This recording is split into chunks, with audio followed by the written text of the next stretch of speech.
Welcome, everyone. Welcome to Baggage Claim Unpack Your Bags with Dr. Danita. And tonight we're going to be talking about post traumatic slave syndrome. We have an invited guest on tonight, and we're going to bring her on in a minute. But just before we do that, I want to remind everyone that these lives are not in any way meant to substitute professional counseling. We're providing information, valuable information, education. We are giving tips for people to find emotional balance for those who may be taking something out of their bag on tonight and just need to know how to move a little bit differently, and just giving you some tips as we go along with these topics. So these lives are not meant to substitute professional counseling. And so, without further ado, we are going to bring on our guest on this evening, none other than Dr. Robin Wiley. The topic tonight is going to be based off of a book that is entitled Post Traumatic Slave Syndrome, and it's by Dr. Joy DeGruy.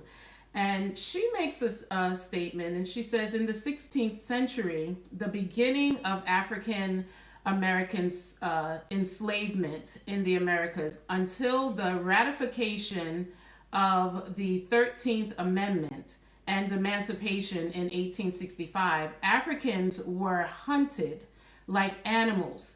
They were captured, they were sold, they were tortured, they were raped. They experienced the worst kind of physical, emotional, and psychological and spiritual abuse. They experienced the worst kind.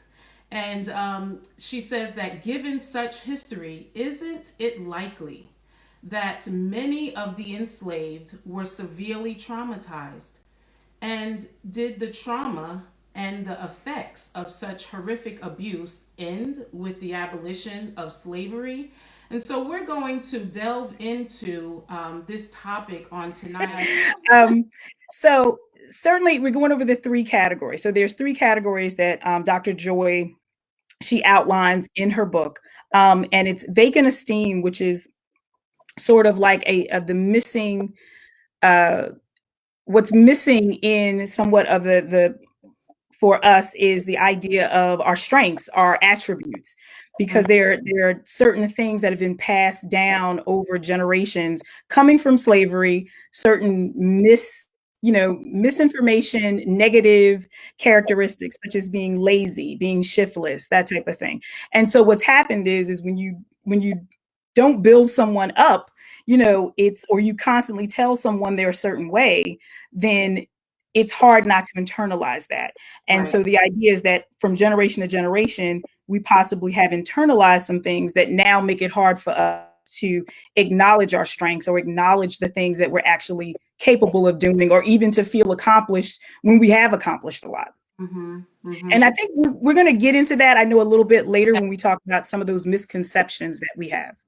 Yeah, I think also with the vacant esteem, she brings out how there's such a self-destructive outlook, on life, and it also brings about hopelessness and depression, and just an insufficiency in the area of development as it relates to the emotions.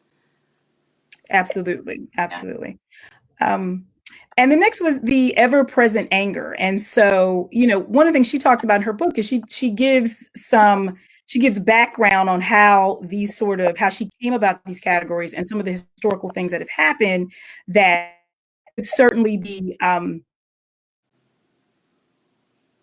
contributing to this. So the ever-present anger is basically about, being on alert all the time, feeling easily disrespected, maybe some irrational thoughts related to that because of the idea of, our historical context in this country is based in violence. It's based in violence upon us, beating, rape, lynching, that type of thing. And we know that hasn't ended, and I think I said a little earlier, it's worth repeating, that it's more than likely that we will look at the news in 2020 and see another innocent Black person gunned down by law enforcement for something that someone else you know, that's not a Black person would then be arrested and taken into custody, what have you.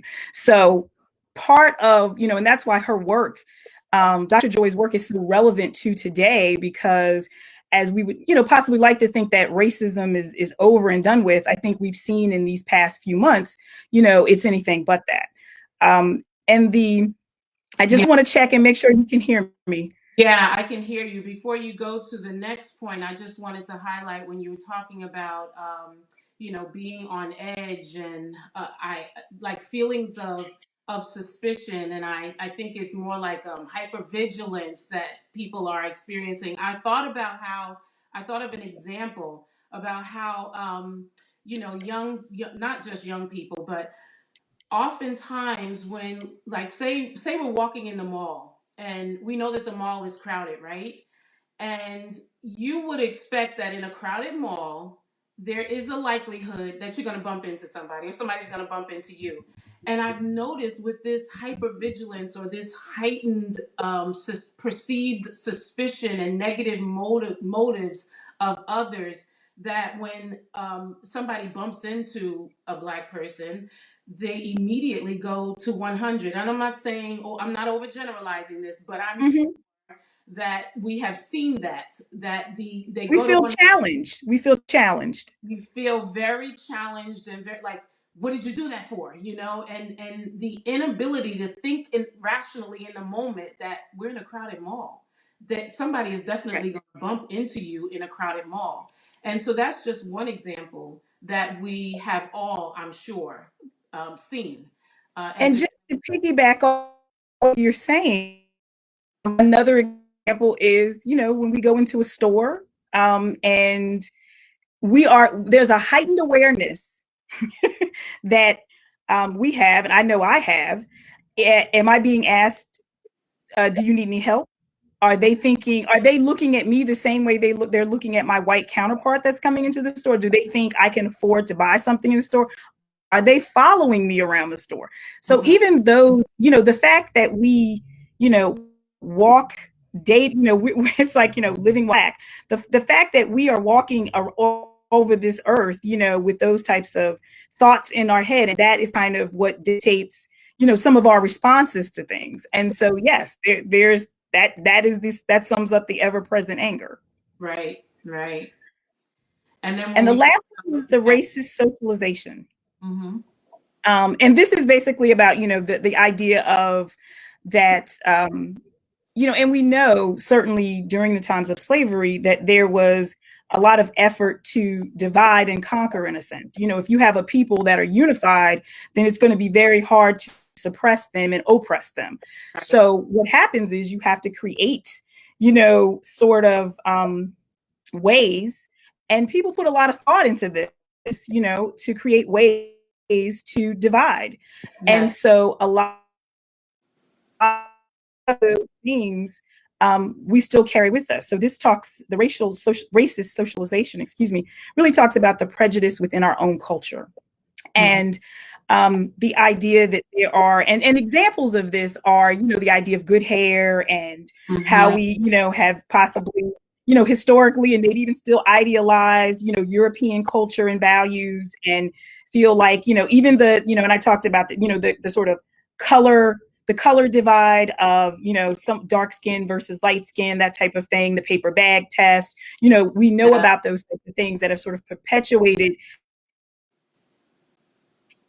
in a sense, like self-hate. Um, so, and especially within our culture. So that's how she talks about the racist socialization. Yeah. She also talks about it being internalized racism, a lot of learned helplessness, and then there's literacy deprivation, distortion of our own self concept.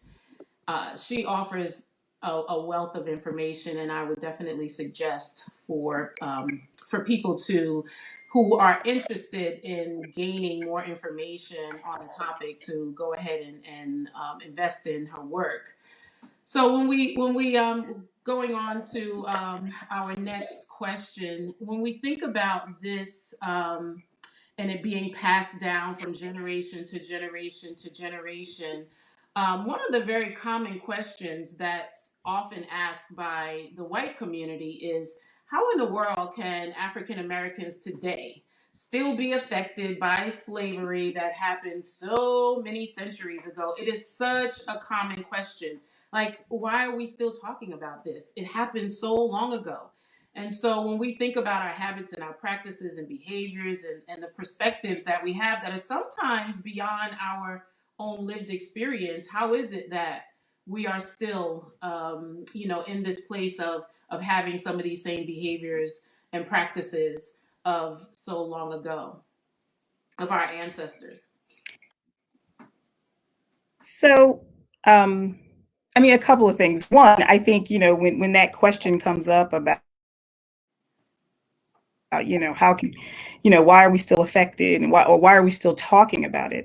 And I know you put an interesting, comment that Kanye West had said about, the 400 years, and, that's a, at some point there must be a choice, and I certainly have my opinions about that. But I think, one of the things is, We're going to get to that. I'm going to bring that so back. what we know about trauma. Yes, yes, I know you will bring that back around. So one of the things we have to, I think it's good to understand how trauma works. So trauma can impact someone. You can experience, someone can experience something and not even realize how they've been impacted by that. And that could be something you experienced in childhood, and then you're now an adult, and all of a sudden you're triggered by different things and have no idea that it's manifesting from a trauma you faced. Right. So what she's positing the fact that you can, because of the trauma that we know historically, so if you think about it, for African Americans, our legacy, our history in this country is based in trauma. It's based in bondage, oppression, violence, hatred, etc., Yeah. which lasted for a period of 400 years Mm-hmm. and some. It's not like it stopped then. So, when you hear someone say, well, how could you still be impacted? The same way anything else impacts us, the same way other cultures have had horrific things, tragedies, trauma that has happened within their group, and they never let that stop. They never let that story die. They continue to give life to that story because it's part of their history. It has made them who they are. They never want anybody to forget. So the problem with slavery, and the reason why we are so quick to want to forget slavery, is because we don't necessarily want to acknowledge how ingrained it has been in society, and how slavery in its true form has only evolved into more institutionalized racism. And so therefore you still have a group of people, a culture of people who literally we've had to define our own culture. Right. When I talk to people about white privilege, and Dr. Dindy, you probably gonna have to stop me at some point because I will get on a tangent. Okay. When I talk to people about white privilege, because a lot of people still don't understand what that means. And Right. in a nutshell, it means that when a white person walks into a room, they can walk into that room and they can tell someone all about themselves, what credentials they have, what their family is about, all that kind of stuff. When a black person walks into a room, the fact that they are black walks into the room before them. So Right. whatever people think about black people, and the idea is when someone white walks into the room, they get to talk about their culture and all that kind of stuff. When a black person walks into the room, their culture is assumed. There are things, there are stereotypes, there are things that are placed upon them, regardless of what credentials they have, regardless of how quote unquote well they speak, all that type of thing. Mm-hmm. So those are privileges that we don't necessarily have. So to me, you know, we need to understand that it's not like racism has stopped. It's not like what has manifested from slavery it hasn't stopped in society. And also too, there are wounds and things varying within us, and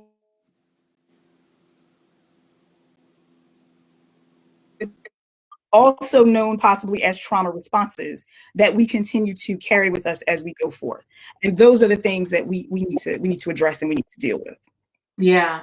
There, uh, in continuing to think about the pass down and how things actually come to play in, with us today, is also that thought about the concept of epigenetics, and how our environment influences our genes. And epigenetics says that our environment actually gets under our skin. It's a quote that says that our environment can get under your skin, and those biological mechanisms that they can like switch on and off our genes. And so it's not, it also intergenerational transmission takes place as well. And so it didn't, it's not just going to go away just like that. Generation after generation after generation, if we're modeling, if it's part of our environment, then it's what we're going to experience. But what we do know is that everybody doesn't experience it the same way.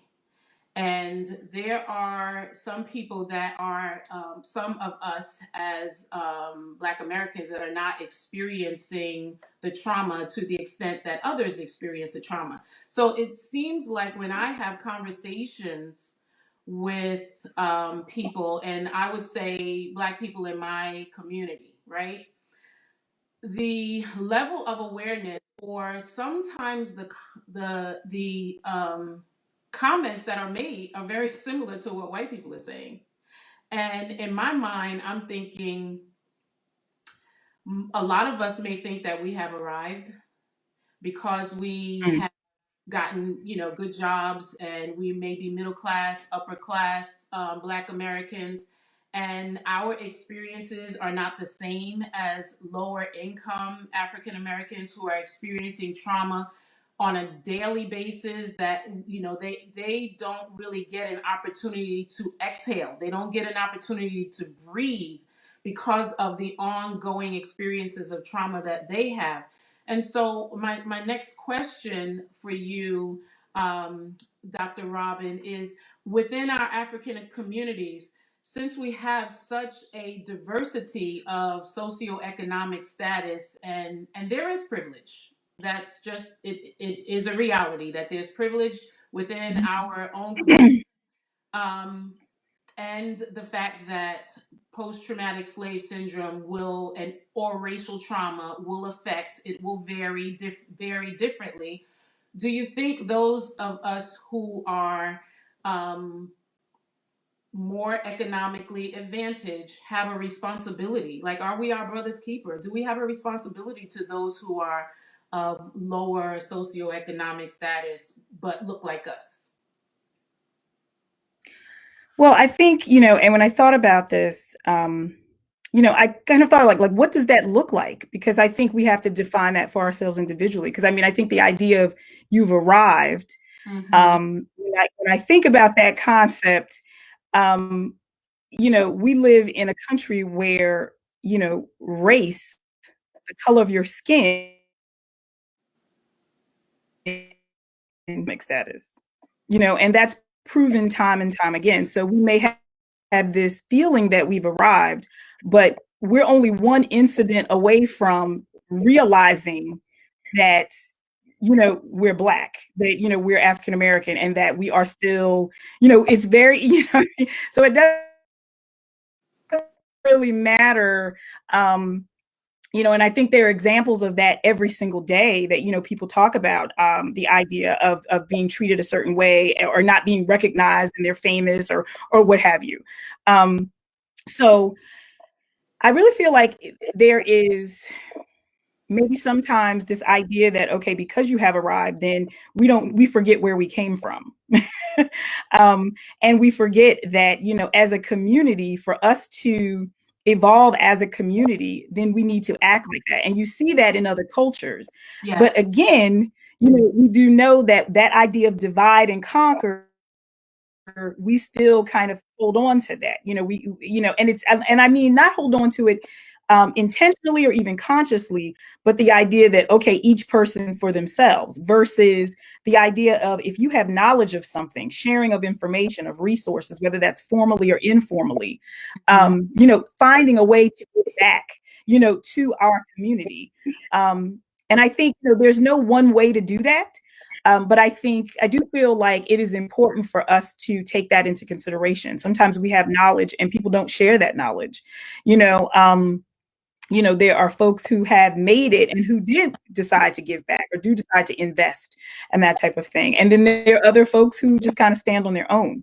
So I do feel like it's important, um, because a lot of times when we think I'm my brother's keeper, I think people feel like this idea of, well, I made it, so people need to struggle and they need to make it too.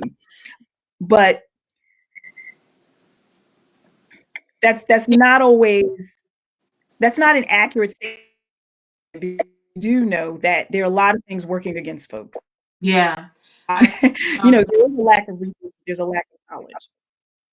I think, that whole idea, we made it out, as you said, just pull yourself up by your bootstraps. When you're not in that, when you're not living in that situation and it's not your daily struggle, the idea of ongoing stressors, even if someone knows to do something different, those ongoing stressors keep you stuck.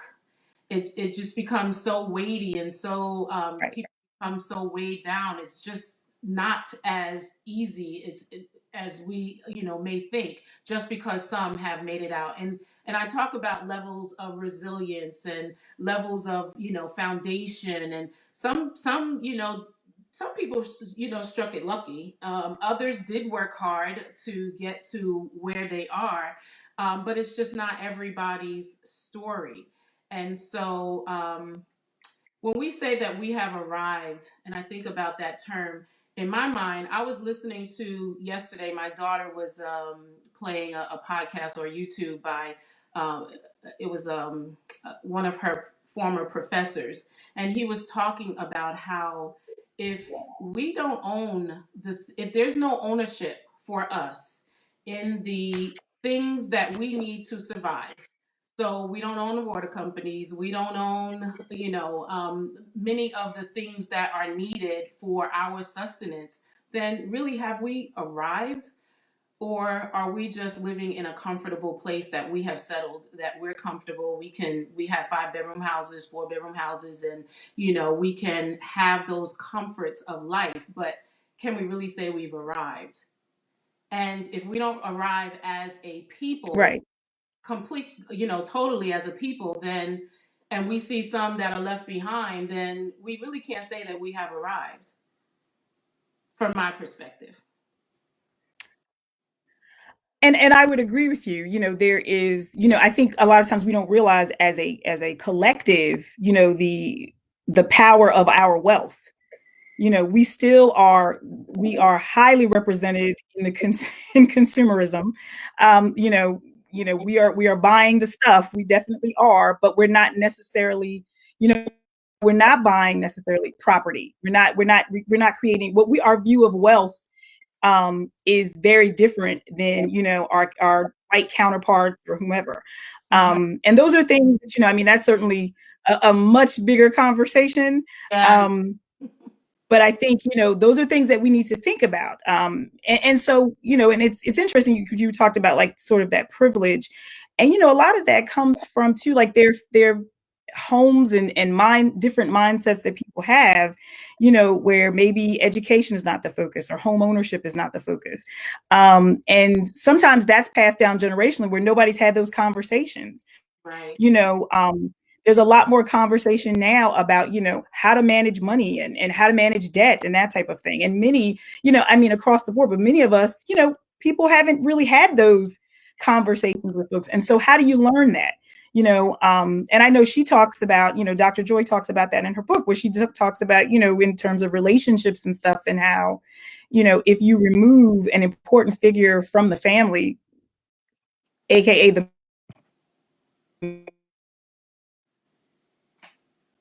man, how do they know how to be a father? How do they know how to be a husband, where who's modeling that for them.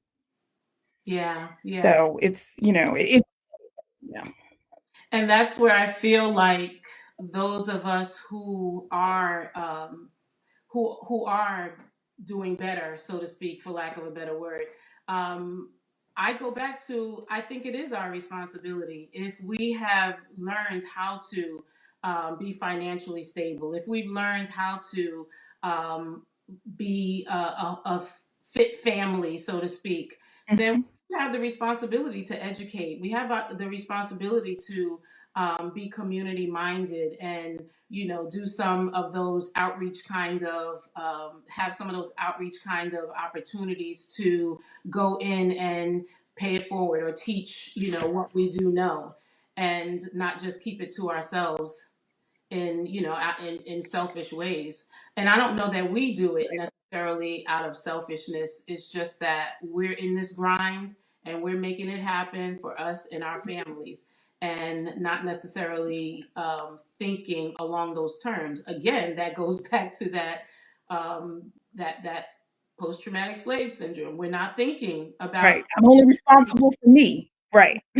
right, and that was one of the main drives of the master. Make sure that we pit them against each other, so that they Right. will not rise up and have any kind of riots against us, or uprising against us. And so we still hold on to it unbeknownst to us. And Right. so, yeah, so I'm gonna, before I go on, just if anyone is just popping in, please like and share. This is valuable information that you definitely want your family and friends to have an opportunity to partake in. And so, as we continue, for those of us who feel like we may not necessarily be affected by post traumatic slave syndrome, let's just talk about some of the specific examples of behaviors that have been passed down. Um, some of those, some of those were survival behaviors, but back then they would have been considered survival behaviors, but they're not very adaptive for us today. What are some of those examples of behaviors that you can think of? So I think some of the ones that are obvious is the idea of, and I was just talking about this with somebody the other day about and I feel like, I'm sure you probably too, we talk about this with a lot of clients in regards to the idea of that idea that you have to work twice as hard Mhm.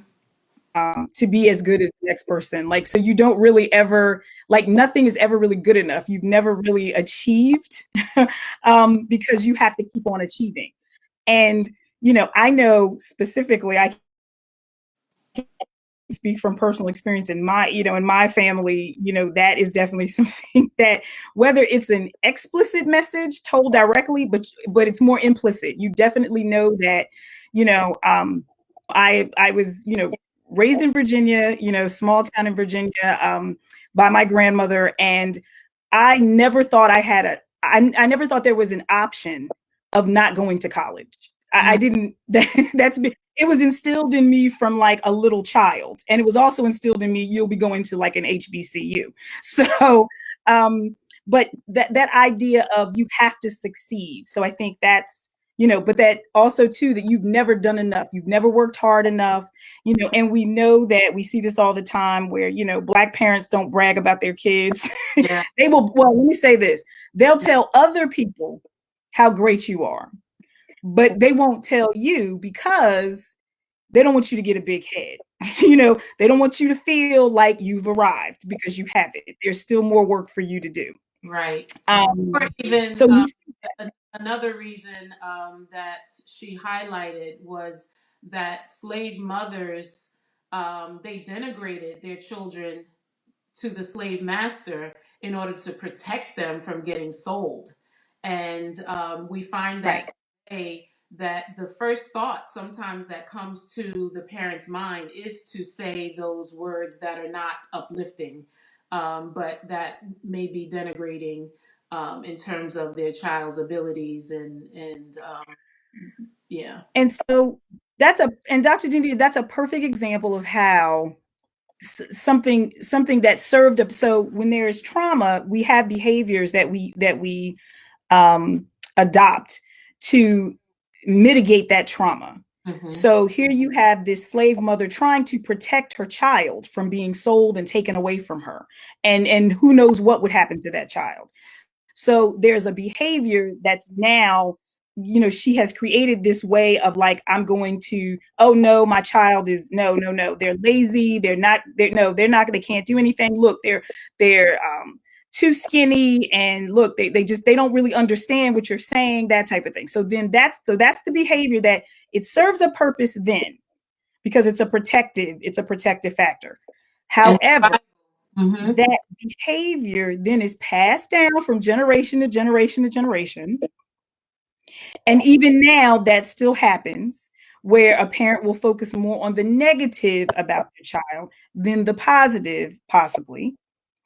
And so we're now still having a behavior that no longer serves a purpose. But because it's a trauma response, we still adopt that behavior and still continue to manifest it Mm-hmm.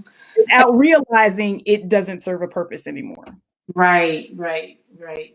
And I'm also thinking about the example of how we, as Black parents, have a different mindset as it relates to what's good behavior and bad behavior when we are outside of our home. And we pride ourselves on being able to give our children the look, the Black mama, Mhm, and that look means mhm, you better get back in line and get next to me and don't explore. But we know that children, toddlers and child age children between the ages of 2 to 5 and 6 and 7, they need to explore, they need to touch, they need to be able to utilize their imagination. And so when we take them out of the home and we tell them, you better stand next to me and you better hold my hand and you can't, mhm. you can't venture, an inch beyond my leg. And then when they go out and they see white children are able to run very freely, we call that bad behavior.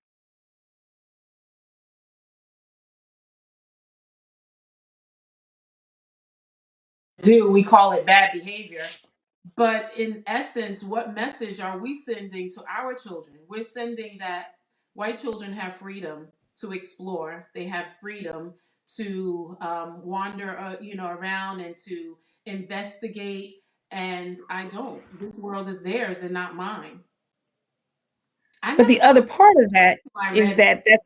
but that also gets reinforced too, because what happens is that I think, unfortunately, coming into this world and, being a child of color, um, unfortunately, we do have to carry ourselves in a different way. And so that same child that is that African American child that's running around in the store exploring, now all of a sudden has been chastised by somebody in the store Mm-hmm. versus the white child. So because and unfortunately we see that in my work, in educational settings, we see that in education all the time, where two children will have identical types of behavior, but the African American child's behavior is deemed as negative, disrespectful, that type of thing, and Right. the white child is now said, oh well, I think they're going through some things. Let's have a conversation with the parents to see what's going on at home. And I'm not saying that happens all the time, but we know that that happens. Mm-hmm. And so, we pathologize behavior that is seen as typical in an age, but we're seeing that behavior through the lens of race. Right. Right. Right. Yeah. She also talks about how post traumatic slave syndrome plays a role in male female relationships. She talks about how there's a tendency that we have to sabotage ourselves as a people. Um, what would you share with us as it relates to male female relationships and how post traumatic slave syndrome has a role in that, plays a role in that?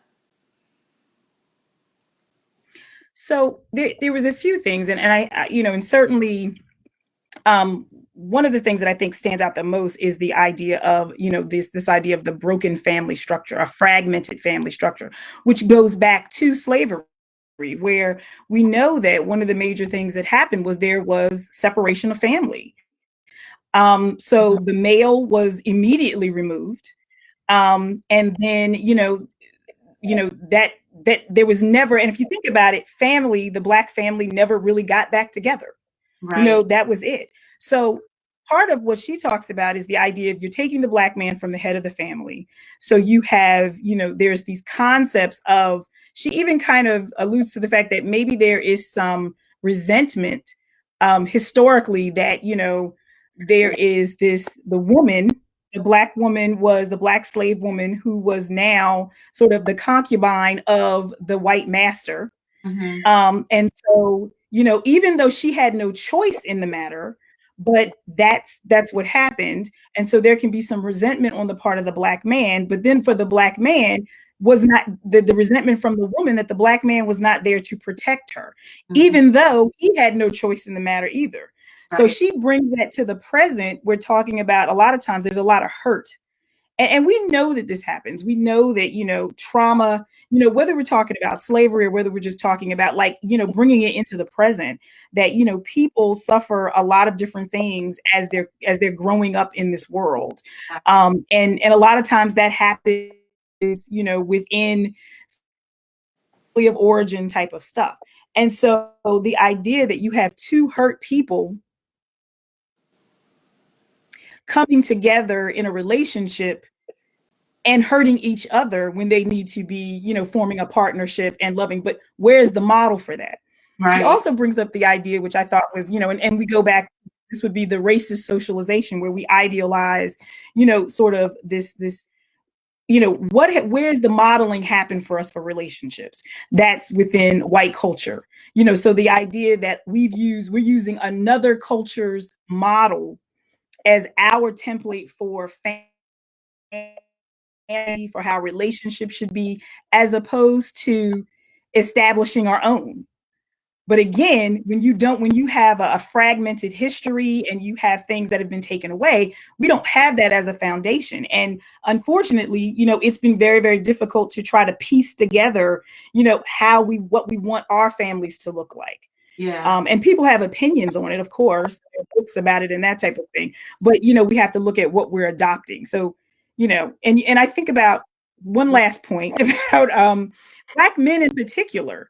You said this earlier, hunted, stressed, seen as a threat. That is a lot to carry. And I'm not talking about a Black man as a slave. I'm talking about a Black man in 2020. Mm-hmm. Who literally is, dealing with those types of things, that type of stress. So, that's a lot that even as a Black woman, it can be tough for us to understand, but also very tough for us to find a way to be able to support that, because it's not something that should exist. It's not something that should be happening. It seems like it's irrational, but it's a very real existence. And then when we look at television and we see the model of white people, that the model that we didn't have, but then there's these expectations that we have of our mates, and when they don't meet those expectations, then we get frustrated, we're hurt, we're angered, and all along we don't even realize they don't have the tools, they don't have the capability to meet those expectations that we have of them. Yes. Yeah. And so when we think about even the self sabotage, the tendency to sabotage ourselves, and even sometimes we're considered what that crabs in the barrel kind of thing. Every time Mhm. one climbs up, we're pulling the other down. Let's talk about that. Yes, I was thinking about that earlier. And I'm sure, I don't know if there may be some younger people in your audience that haven't heard of that, but that's a common concept. And it's, believe it or not, it is real. If you ever go into a place and you see a bunch of crabs in a barrel, that actually happens. If one Right. crab is trying to come out, almost like escape, the other crabs will literally reach up and pull them back down. Mm-hmm. And so the idea, and that kind of goes back to, the idea of, are we supporting each other? So the basic thing I think about is, supporting Black businesses. I mean, certainly there's been a push now to do that. But we're in a moment of awakenness. Yeah. Right now, I think, we're and I say that because, all of a sudden now, people are realizing that, there is, institutionalized racism, that, African Americans as a group, have continued to suffer injustices in this country. And it's as if people have realized that because they've had to sit still during a pandemic. Mm-hmm. And so, which is, concerning in and of itself. But the idea is, to me, is that there are certain behaviors and there are certain things that, when people experience trauma, there are certain things that feel normal. Right.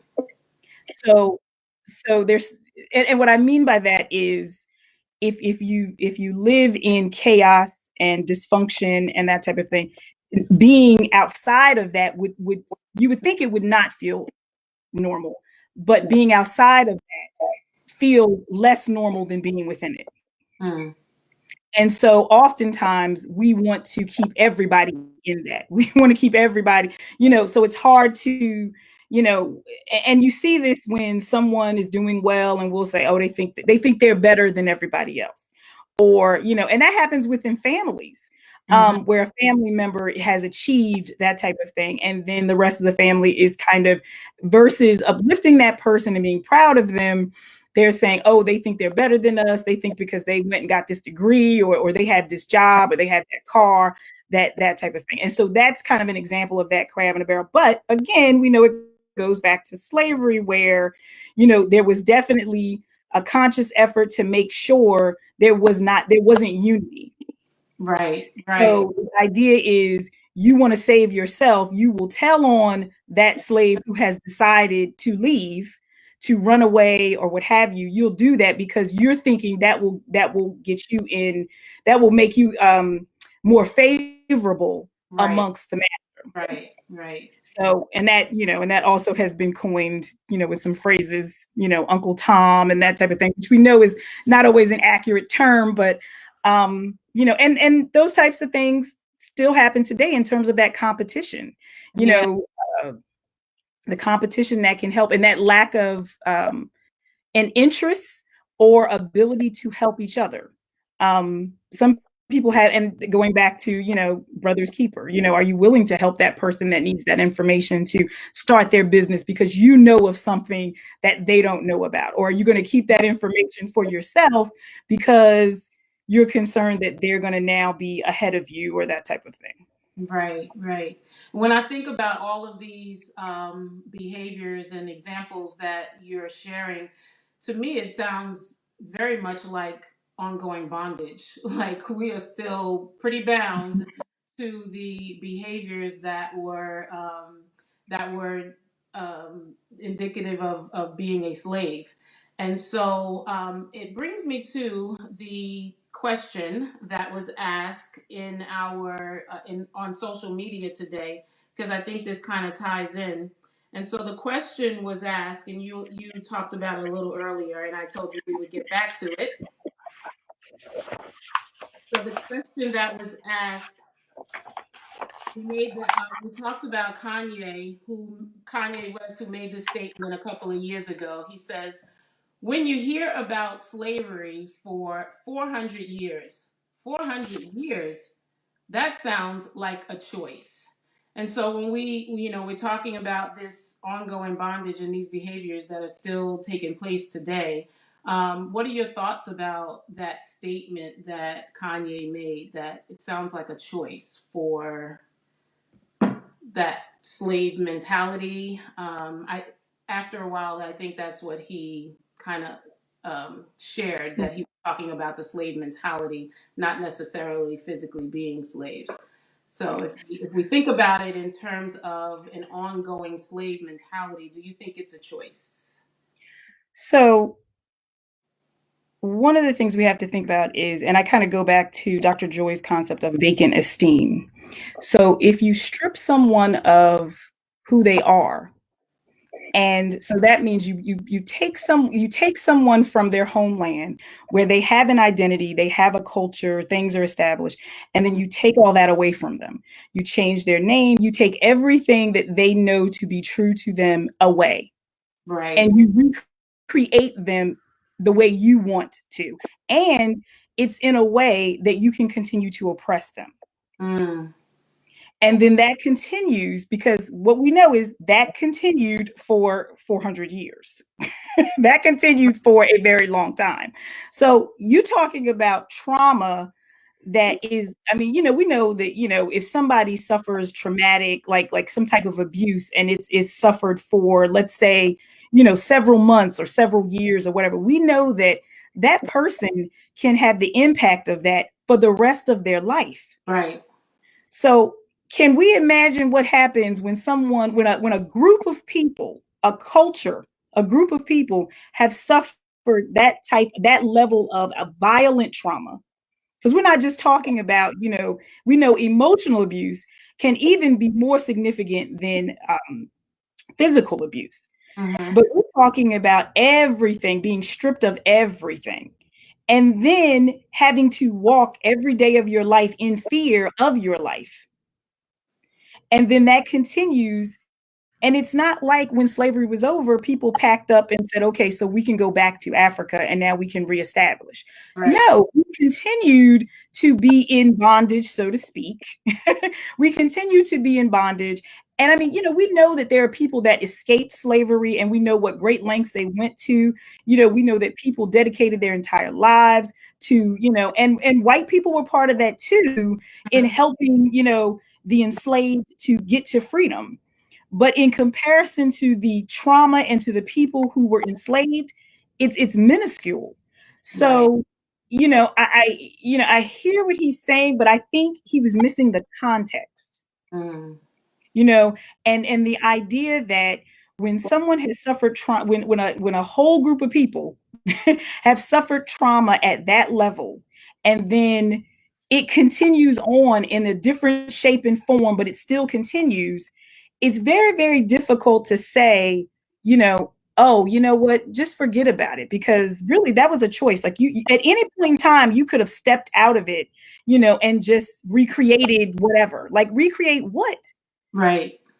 Right. We really don't, most of us have no idea, where our people came from. We have no idea of that.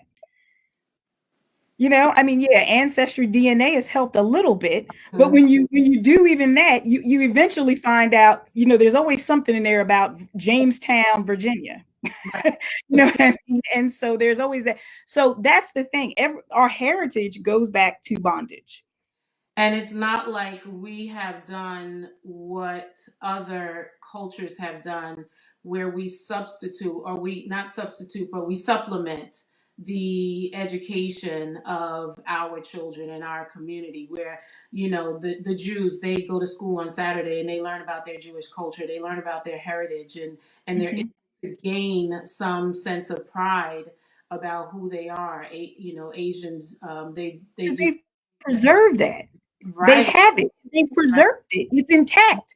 I can pick up a book right now and learn about Jewish culture, learn about Asian culture. You know what Right. I mean? But the history of Black people is fragmented because, first of all, we're still fighting to get accurate information in books, in history books. When we're in school, there's, during February, that 1 month where they kind of pull out the safe stories. Mm-hmm. Yeah. I mean, there's still plantations that exist where people go visit plantations so we can find out how happy the slaves were. So the story is not, so even though, yes, these stories are passed down, so not only is there the trauma, but then when we want to tell those stories, the telling of those stories is inaccurate. Right. So Right. that almost makes you feel like, well, wait a minute, did my ancestors really suffer? Is there really this type of racism and that type of thing going on in this country now? Like, that almost makes you feel crazy. Right, right, yeah. And when we think about him saying it's a choice, I feel like it's again those who feel that they have arrived would say it's a choice. And I'm not sure that we could go into the inner city and go into low income areas where people are consistently being bombarded with the stressors of just trying to survive. I don't know that we would get that same response that slavery is a choice. And The and and Dr. Danita, if I can add, that the comment that he's making is, I feel like, also a trauma response, because if you think about it, that's you really know, you know, right, it's also a trauma response because it's the idea that you have somebody, that's racist socialization in action, where you have someone who's a part of our group, our culture, now basically denouncing, the fact that slavery had the impact that it did, because apparently since it lasted 400 years, there must have been a choice. They were choosing to be slaves. and there was so So you many don't have, so you got to we think. could have had an uprising, right? Right. But the thing is, so to me, there's a lack of knowledge there. There's a lack of context. And there's basically someone who is now just perpetuating, it's because that's not a white person saying that, Right. you know? Right. So to me, it's quite disappointing in a nutshell. And he's not the only one. We'll Right. talk about it in another episode, but there are so many that are quote unquote representing us and Hmm. speaking the same way that Kanye speaks. And so when they become our representation to white America, then when we actually speak the truth, and that's when you have white America saying, well, this one, that they have the platform, and they're the ones that are being heard. And so when we speak our truth, it becomes it is very downplayed Right. from white So America. that's where you get into that lack of unity. Right, right, right.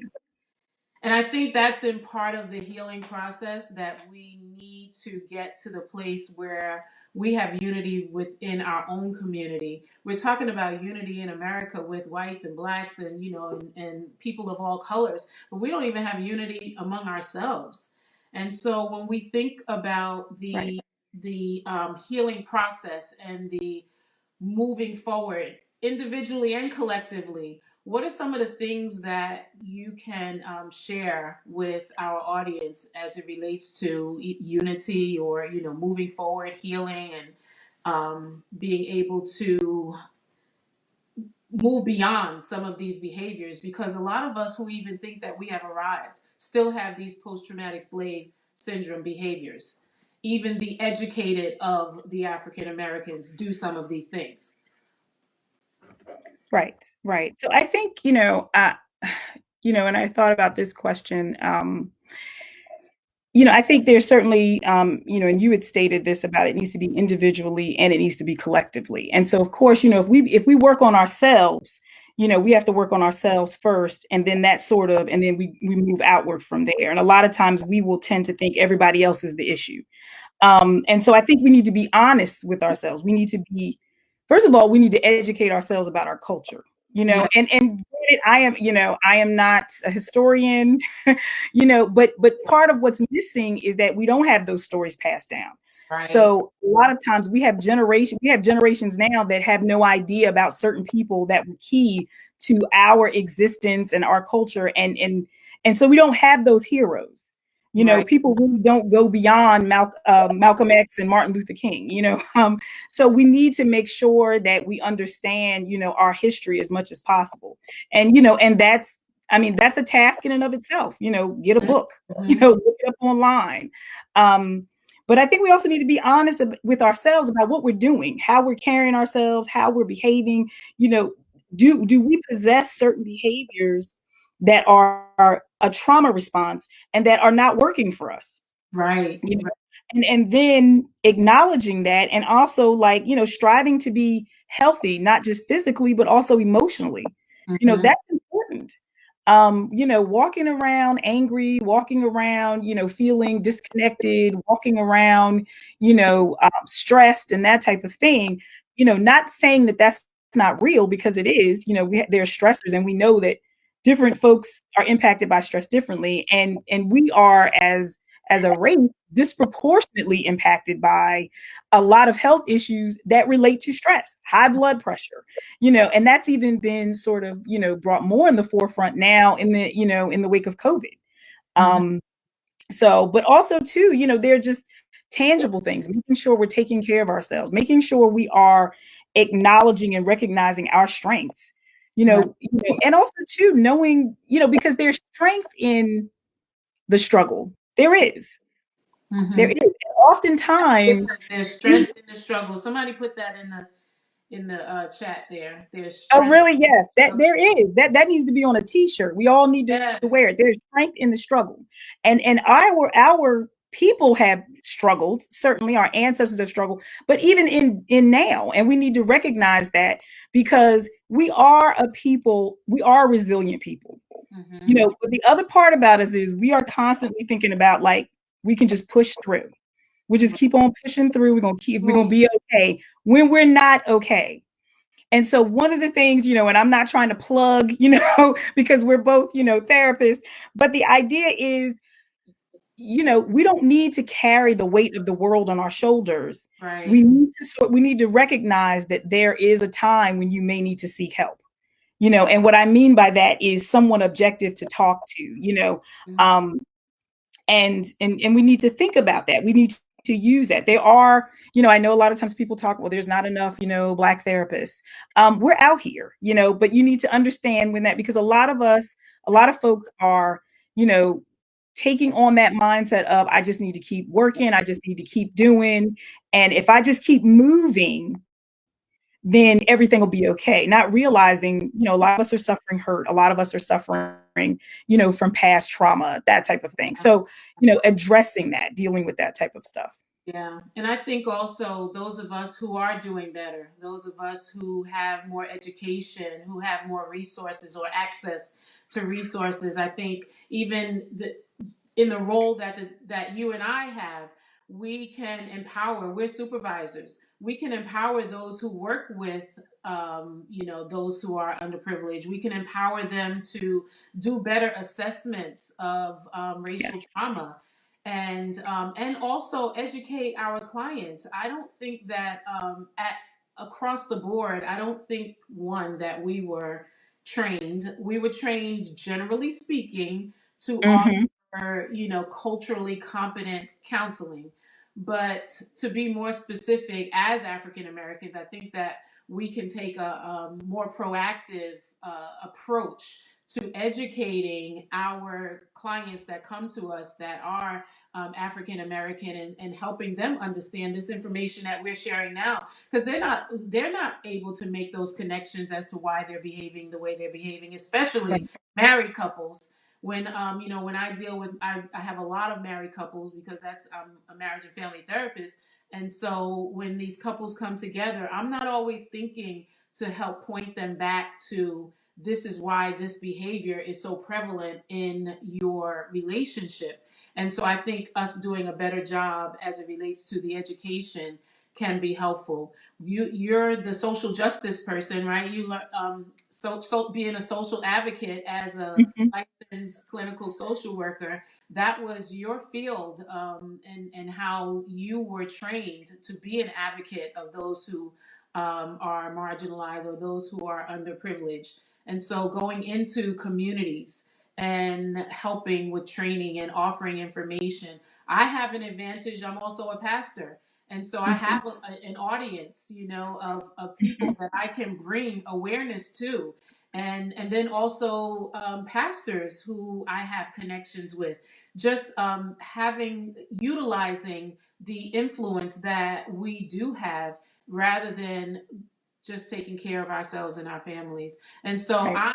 while I'm studying and gaining information and getting content for these particular series, I'm coming into new levels of awareness myself. And so it has opened my thought processing in a different way as it relates to how I can give back and how I can help others to grow. And so I'm also thinking about how families can begin to have that dialogue, have those Right. conversations among each other. Hmm. And I agree with you. There's also, I wanted to mention, and I'll have to get her information to you. There is a colleague of mine, Dr. Shona Etienne, I believe I'm saying her last name correctly, who actually her doctoral work was on um, Black couples in particular, Mm, and in relation to historically, based and trauma and that type of thing. I mean, I'm certainly paraphrasing her work, and I don't want to diminish her work in any way, but she does a lot of work in the community, and she's in North Jersey, but she does a lot of work in the community in relation to this, and is definitely somebody that you may want to consider. I think I can connect you with her, but I think that's the whole idea, is that, it's a sharing of resources, and it's about bringing this information. So just like tonight, how we're talking about this. So hopefully, someone that's listening to this broadcast will then go and, get the book, mm, or look this information up, or that type of thing. Because I agree with you, um, I first heard about, post-traumatic slave syndrome, at a Black social workers conference, mm. NABSW, and it wasn't Dr. Joy. There were some other people that were on this information. Ironic that when we talked about this, I had a version of the book, and so it brought me back to it, because this is what happens, even in our professional world. Like, we go to trainings and that type of thing, and we get information, but sometimes, we come back, we put it up on the shelf, and then, when it's time, it comes Right, back around. And right. so, and this is, there's information here, there's value in this information to work with, families that, clients, to deal with family dynamics and that type of thing, because oftentimes we don't understand necessarily why, family is acting, or why do we still have these certain behaviors within our family that don't suit us, but everybody is still doing it. Yeah. So yeah, so I think, it's definitely valuable information, and I think, like you said, for us to, knowledge is power. It really is. And it can help us to kind of, gain some insight to some different things, and so that then we can make, more informed decisions, and really create an awareness. And Yeah. awareness is very important. Right, right. Well, thank you so much. Thank you for expounding and sharing. As we are coming closer to the close, and I just want, as Dr. Wiley shared, this is what we can do. If you're on this live, go ahead and share so that other people can get an opportunity to experience this information. Like and share. I know that it has been valuable to you who are viewing on this evening. And we always, I have been always, in each of the lives, I usually say, whatever it is that you can do, whatever lane you find yourself in. Dr. Wiley and I are professional mental health clinicians. And so that's our lane. That's the type of education that we can offer in helping people understand how to heal and how to become emotionally whole from the traumatic experiences that they have endured. But whatever your lane is, as she said, she's not a huge historian, and neither am I. I'm not well endowed with the knowledge of politics and policies and things of that nature, but some of you may be. So, whatever you can offer, that is the lane, and you'll have a passion. If that's your lane, you'll have a passion for it. And so, we always encourage you to begin to focus on whatever part that you can play, and each one can reach one. And when we give of the resources that we have, that we're passionate about, then when we all come together, we will definitely make a difference. And I believe change will come. And so, one of the other activities that we do before we close, we ask that you would sit and that you would think and that you would take some time for reflection. Often, we're just always on the go. Even in the midst of COVID, people get up, they roll out of bed. A client had said to me that he has to be on his computer at like 7:30, and he rolls out of bed at 7:15. So we just roll out and just start. And so take time to sit, to think, and to reflect. And as we think about this particular topic, what are some of the ways, if you're a parent, have you demonstrated some of the behaviors, or if you're a wife or a husband, or how have you demonstrated some of these post-traumatic slave syndrome behaviors? Think about, take some time to sit and think about it. Take some time to sit with your family and your children.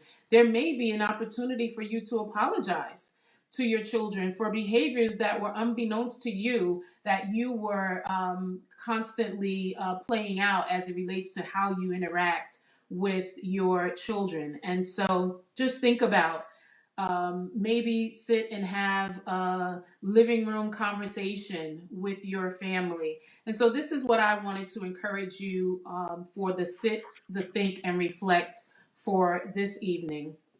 And so we want to say thank you so much, Dr. Robin, for coming on tonight. You provided so much information, and it's valuable to our listeners. And we do hope that each of you are going to share so other people can get this information.